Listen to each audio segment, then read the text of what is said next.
નમસ્કાર મિત્રો, તો રાજ્યમાં કાળઝાળ ગરમી વચ્ચે હાલ રેમલ વાવાઝોડાને લઈને ચક્રવાતને લઈને મહત્વના સમાચાર આવી રહ્યા છે. તો હાલ રેમલ વાવાઝોડું ક્યાં પહોંચ્યું છે તે વિગતે જોઈએ તો ચક્રવાતી તોફાન રેમલ તાબાહી સાથે વધી રહ્યું છે. આગળ રેમલ એક ગંભીર ચક્રવાતી વાવાઝોડામાં ફેરવાઈ ગયું છે અને રવિવારની મધ્યરાત્રિ સુધીમાં બાંગ્લાદેશ અને પશ્ચિમ બંગાળના દરિયાકાંઠે ત્રાટકે તેવી ધારણા છે. ત્યારે ચક્રવાત રેમલ પહેલા એનડીઆરએફની ટીમ પણ બંગાળના બહીર તૈનાત કરવામાં આવી છે અને આઈએમડી અનુસાર ચક્રવાત રેમલ આજે મધ્યરાત્રિએ બાંગ્લાદેશ અને તેની આસપાસના પશ્ચિમ બંગાળની દરિયાકાંઠામાં અથડાય તેવી શક્યતાઓ જાહેર કરવામાં આવી છે. તો મિત્રો, આ સાથે જે રેમલ વાવાઝોડું છે, તો રેમલ વાવાઝોડું કેટલી ઝડપથી ફૂંકાઈ રહ્યો છે પવન, તો હવામાન વિભાગે કહ્યું છે કે જ્યારે રેમલ કિનારે પહોંચે ત્યારે 110 થી 120 કિલોમીટર પ્રતિ કલાકથી ઝડપથી પવન ફૂંકાશે અને તેનો વેગ 135 કિલોમીટર પ્રતિ કલાક સુધીનો રહેશે.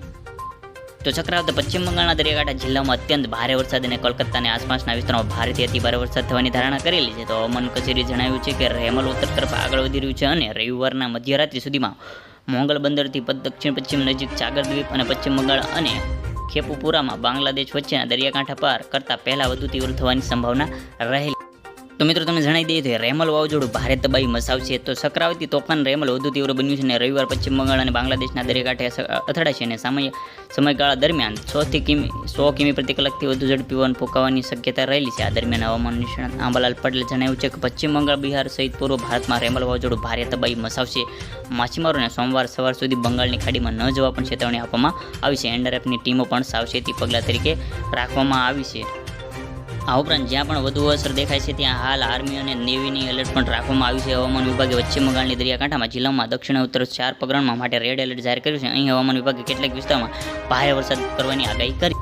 તો મિત્રો, આ સાથે જોઈએ તો આંબાલાલ પટેલની આગાહી, તો રાજ્યમાં છેલ્લા કેટલાક દિવસથી કાળઝાળ ગરમી પડી રહી છે. ત્યારે આ દરમિયાન કેટલાય લોકો હીટસ્ટ્રોકનો ભાગ બન્યા છે. મોટાભાગના લોકો ઘરથી બહાર નીકળવાનું ટાળી રહ્યા છે. ત્યારે બંગાળની પટેલે આંબાલાલ પટેલે આગામી 27 થી 30 તારીખ દરમિયાન સૌરાષ્ટ્ર અને દક્ષિણ ગુજરાતના કેટલાક ભાગોમાં વરસાદ આગાહી કરી છે. અને આંબાલાલ પટેલે જણાવ્યું છે કે પશ્ચિમ બંગાળ, બિહાર અને પૂર્વોત્તર ભારતના ભાગોમાં વાવાઝોડાને લીધે ભારે નુકસાન થશે અને આ સાથે મુશળધાર વરસાદ થવાની શક્યતાઓ પણ રહેશે. અને આ સાથે આ ઉપરાંત 120 કિમીથી વધુની ઝડપે પવન ફૂંકાશે તેવી પણ આગાહી કરવામાં આવી છે. મિત્રો, આ ઉપરાંત વધુમાં આંબાલાલ પટેલે જણાવ્યું છે કે રોહિણી નક્ષત્રમાં સૌરાષ્ટ્રના અનેક ભાગોમાં વરસાદ થવાની પણ શક્યતા રહેશે અને આગામી તારીખ 27-28 દરમિયાન જોરદાર પવન ફૂંકાશે.